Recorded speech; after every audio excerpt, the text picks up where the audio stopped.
Welcome to Green Noise, a podcast series from CapeNature that is bringing nature to life, and we use white noise to try to sleep better, but green noise to make life better.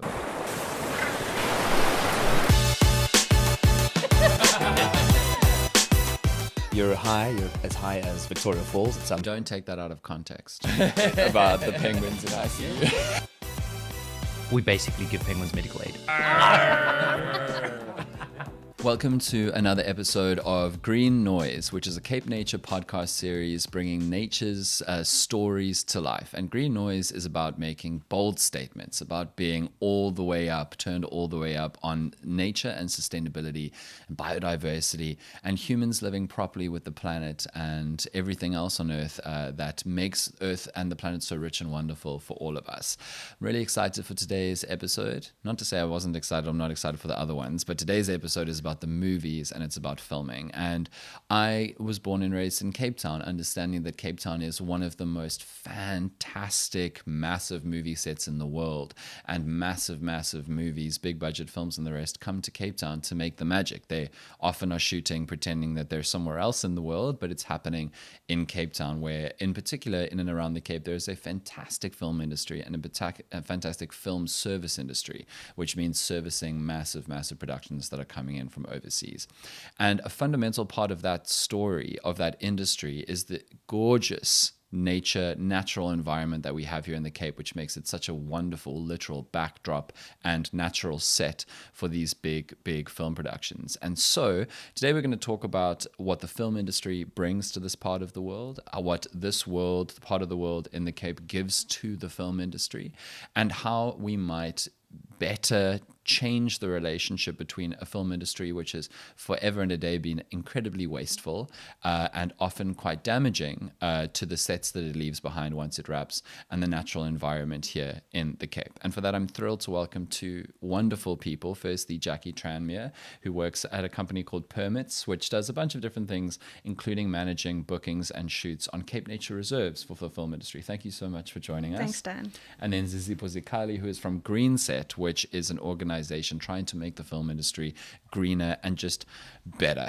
Thank you for being here too. Thank you so much. I'm so excited to be here. So I'm going to start as a bit of just like a film nerd and a bit of a fan and say, what's the coolest stuff you've worked on, guys? I want to hear the stories. Zizipho, starting with you. Are you allowed to tell us what you're working on at the moment? Tell me about the NDAs. I can't tell you specifically what is happening, but I can mention the project. So I'm currently working on One Piece season 2, Netflix. I've worked on Warrior, an HBO show. I've worked on Raised by Wolves. Nice. I've worked on, there are so many. I've recently worked on MasterChef season 5 and 6. Epic. It smelled amazing. Were you guys allowed to eat the food? Unfortunately. Unfortunately. No, we can't. It's for the judges and stuff. Sad. So selfish, all the chefs. But you can enjoy the aroma. Yeah. It's like standing outside a KFC eating a white bread roll and just being like, this is kind of like chicken. Jackie, what is the kind of big projects that you've been involved in the past? We also currently, as Zippo mentioned, we've got One Piece season 2 going to be filming in the next couple of weeks on one of our CapeNature reserves. Epic. It's been a long project to get there, and we're looking forward to being on set to see the final product. Also, Black Sails shot up at Kibums or Khokama, I can't remember which one, when they were doing.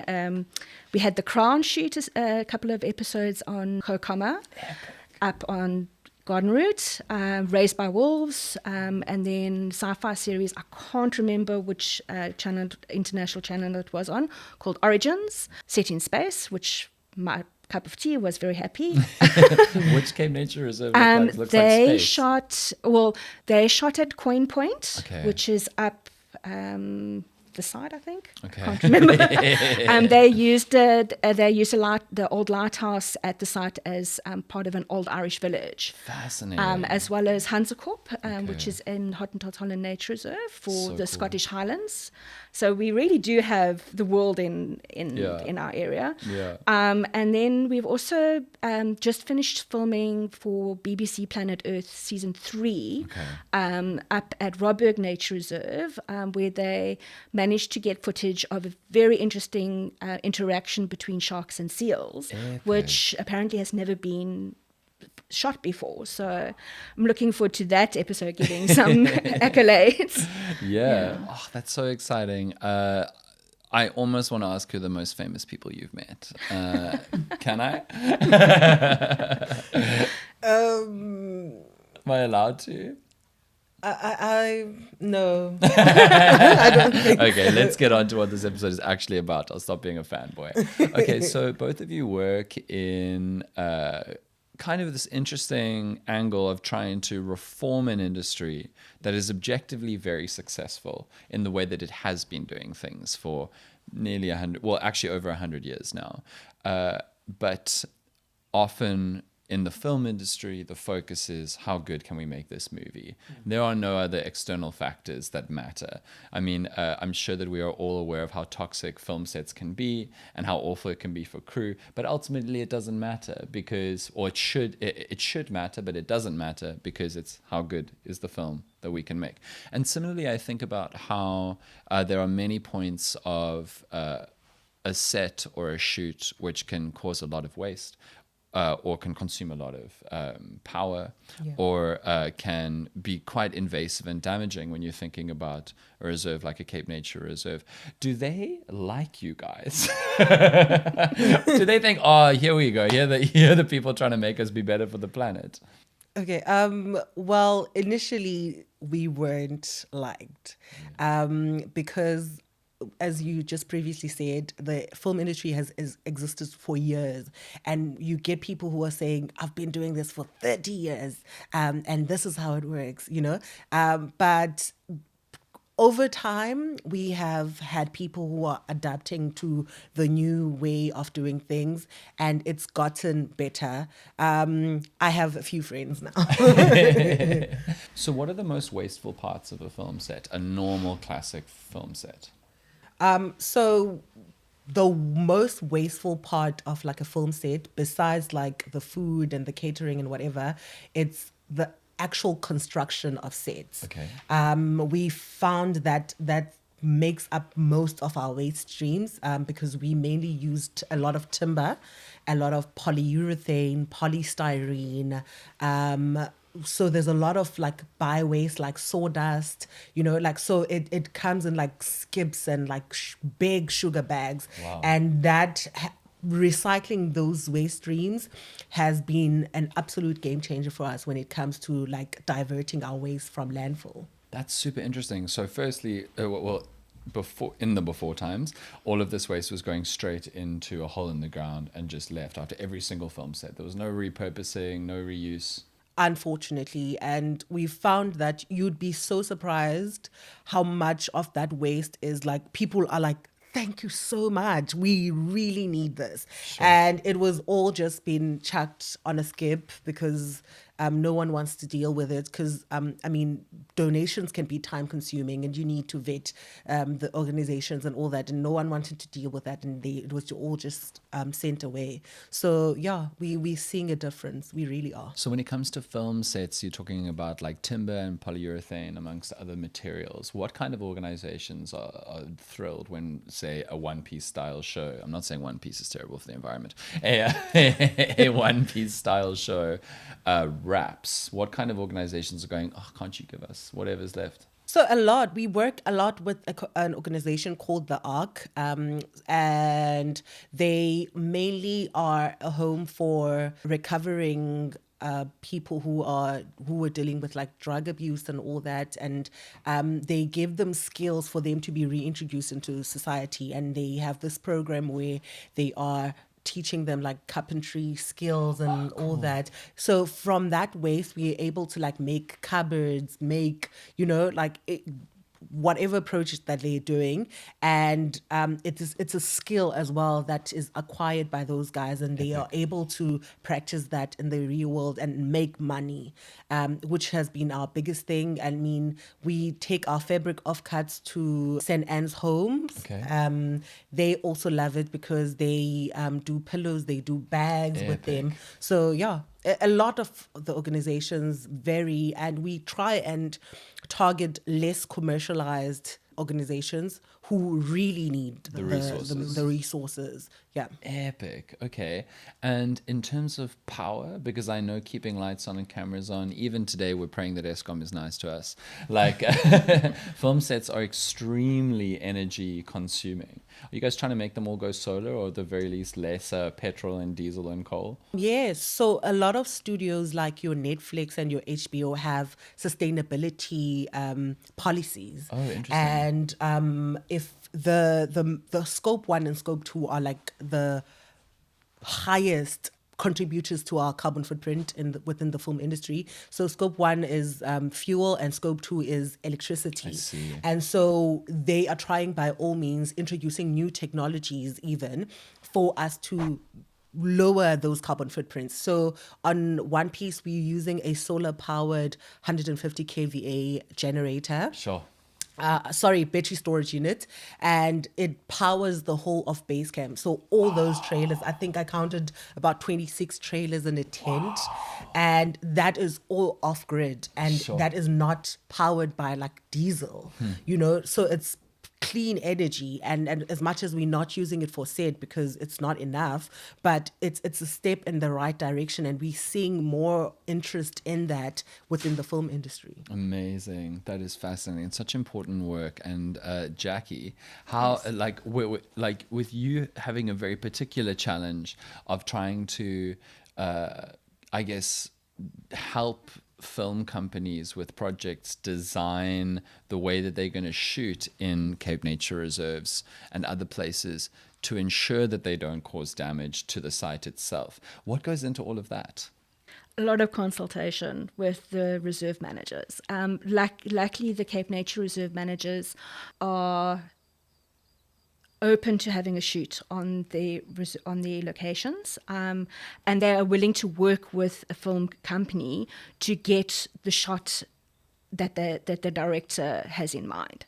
Sometimes it takes a lot of negotiation, and saying, okay, you can't blow up a car on this road, but you can look at doing it on this road. I see. But obviously certain safety measures need to be put in place to make sure that everything goes to plan. But as I said, we're lucky to have reserve managers that are open to having film shoots on their reserves, as long as the production companies play by the rules that we ultimately have to lay out, because at the end of the day, they are in a nature reserve, and they need to respect the guidelines that we give them. And I imagine sometimes it's difficult because you guys have arranged this great agreement and everyone's happy, and then the director arrives and sees a mountain that they hadn't seen on the rushes and goes, we're going to do that now. And you're like, no, you're not. The one thing that I find is that, a lot of the international guys they'll Google and they'll go on and they'll see this beautiful mountain vista, and they want to shoot there. And Sure. I'm like, okay, but you're going to have to hike for 6 hours to get there. Oh, heck. And because there's no vehicle access, because that's been a Sure. photograph or a little camera video taken by a hiker that's Yes. gone out for the day and posted on the Instagram account. And then do they say, can we get a helicopter or something like that? Yes, and then Wow. I have to break their hearts to say, sorry. Wow, that's that. Okay, and what else? Okay, so people want to blow cars in nature reserves. Yes. People want certain backdrops of Yes. nature reserves. But how does it work in terms of, someone wants to shoot on an area that has gotten like proper natural environment in it. It's not a road or something like that. Can they just go and like agree an area where if they behave in this way, they won't do that much damage to the plant life that is there or the wildlife that is there? Or are there no-go zones because it's like, this is kind of where the bookies run a lot? Like, how does it work? Yeah. We try to keep shoots into areas that are easily accessible. Sure. so to lower the footprint of potential damage. Sure. Because as much as we try to limit damage to sites, invariably there might be something that could go wrong. Okay. So we try to use areas that are accessible already to the general public. And there are some areas that aren't open to the public that we do use for shoots. Sure. But we need to make sure that there is road access, and obviously that what the person is wanting to film is actually suitable for the location. Right, I understand. How do people go about trying to get a permit to shoot in a CapeNature reserve? So they do need to fill out an application form, which is available on the CapeNature website under the filming and photography page, or they could get in contact with me and then I send them the application form. It's quite a detailed form to fill out because we need to know obviously how many people are going to be there, vehicles, what sort of power source they're going to be using, actually what the storyboard is, right, what they're wanting to do. So do you ever sometimes go like, hey, that's not a good script line? Like between you and me, that joke is lame. I'll sign an NDA for that. But yes, and then I'll go through the application form and see if they've sent me all the information that I know that the reserve manager is going to want. Okay. And then sometimes there'll be something in the application form and because I've worked with CapeNature for 15 years, I think, I know my reserve managers pretty well and what they will and won't allow. Or if there's any additional information that they're going to want. So I get all that information, I send it through to the reserve manager, they'll have a look at it and they'll come back to me like, Jax, happy with this, this is the only concerns that I might have, these are the things that need to go into the permit. Then I go back to the production company and say, cool, you've been approved, these are the conditions, and then I invoice them because shooting is not sometimes free. Yes. We've got 3 tiers of location fees based on the size of the teams, low, medium and high. Do you have discounts for local productions? We need to apply for that. Okay. And once we receive payment, I organize an ECO, which is an environmental control officer, to make sure that the production team adhere to the permit conditions. Yes, for sure. I send them the permit and then they shoot. Amazing. And this is a question I'm interested in both of you, like hearing from both of you about, but I'll start with Zizipo. I'm sure, technology has developed so rapidly in the last 10 to 20 years and is going so fast. I mean, even the fact that we are shooting this podcast with all this equipment, 20 years ago, we would have needed a film studio to send an extraordinary amount of huge hardware to pull it off. And I'm wondering whether newer technologies are able to problem solve and also pull off things that are needed that used to be way more expensive. Like I'm thinking about phenomenal drone shots that you can do on a drone that you used to have to send up a helicopter to do. Is it allowing the film industry to be less wasteful and more green? Definitely it is, but it is also two-sided. So because a lot of elements are replaced by VFX, visual effects, we tend to see a lot of resistance because that means that we're cutting down on crew. Right. Meaning that it could mean that a lot of people are losing their jobs. But in terms of like technology within the film industry, it's been absolutely amazing. I mean, we use VFX shots as backdrops instead of going to like an actual area, and also we take beautiful aerial shots with like your drones, but those need to be definitely regulated because people can use them unethically, and which is why CapeNature has regulations, and there's just so much in place to regulate those and to make sure that they are really guarded.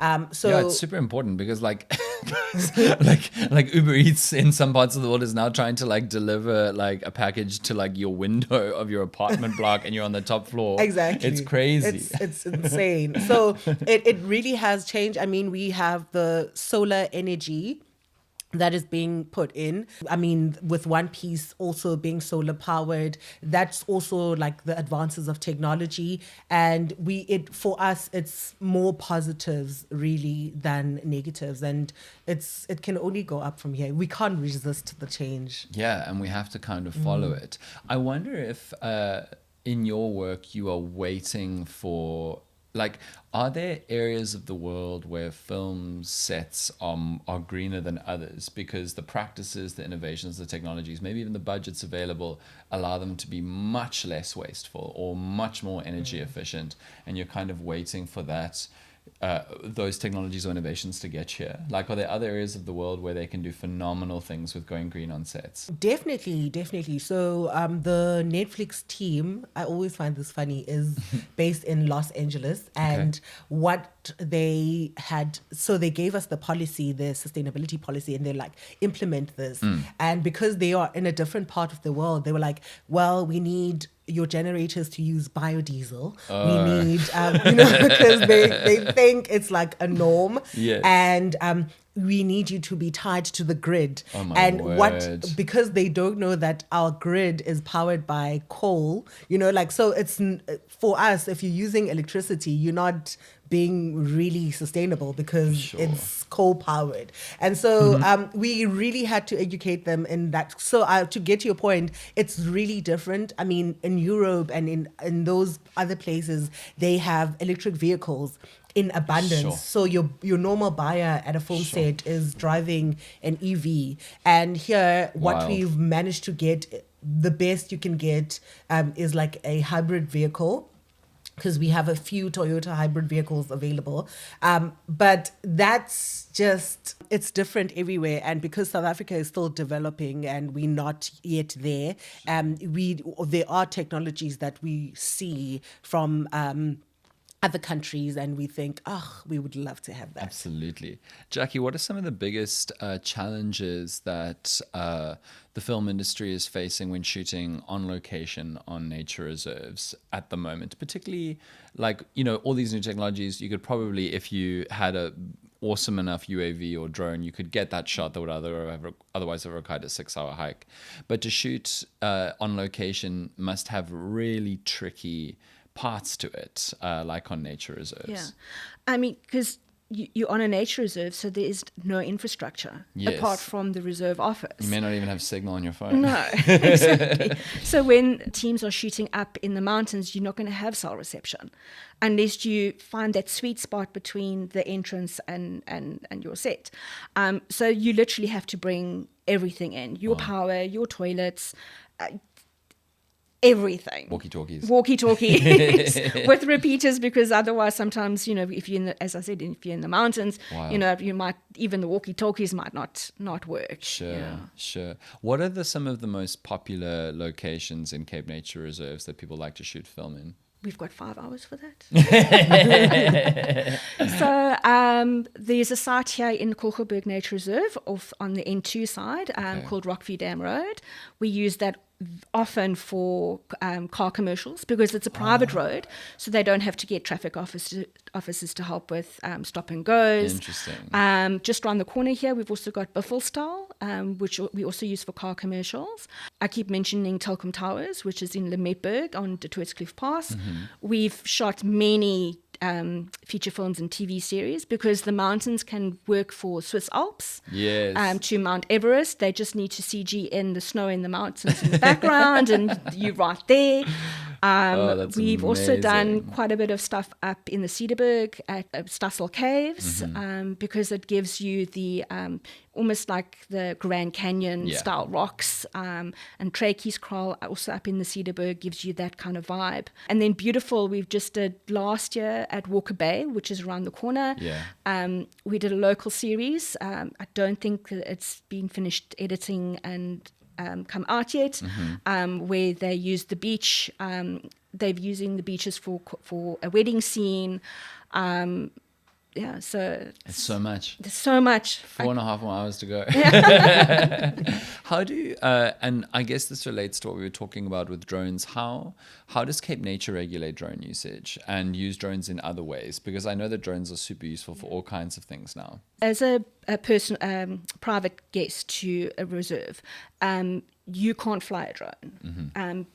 However, CapeNature will allow as long as the drone it's from a registered drone operator and the drones are licensed, and the site is actually suitable for a drone, they will allow you to film with a drone. Epic. As well, they're using it quite a lot for research as well. I think it all started when one of my reserve managers was like, oh, this is nice. Rather than having a helicopter flying around Looking for fires. looking for stuff, we can Yeah. use the drone. Interesting. Yeah.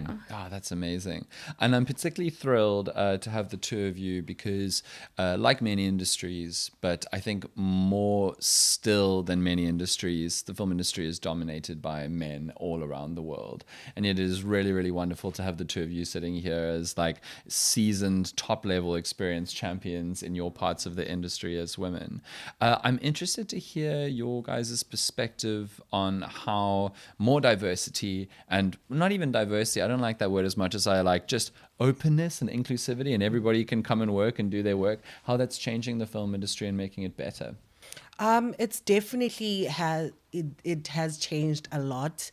We're seeing more women in power, more women being directors, more women being producers, and more women being sustainability supervisors like myself.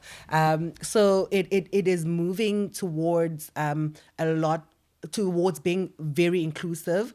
And what I like about women who are given these opportunities to be in power is that they show up, like they prove a point. And once you put them in there, they are like cemented in. Right. And it has been such a beautiful thing to watch. Yeah. It feels so rewarding. And are you seeing more and more projects created by, led by, instigated by women also? Definitely. Amazing. Yeah. We also look at it as a story from a more emotional, empathic side. And the approach that they give to a project is so much different. But then also because I deal with locations, I work a lot with the unit and locations and location scouts. And there are a lot of women that work on that side. Sure. In production.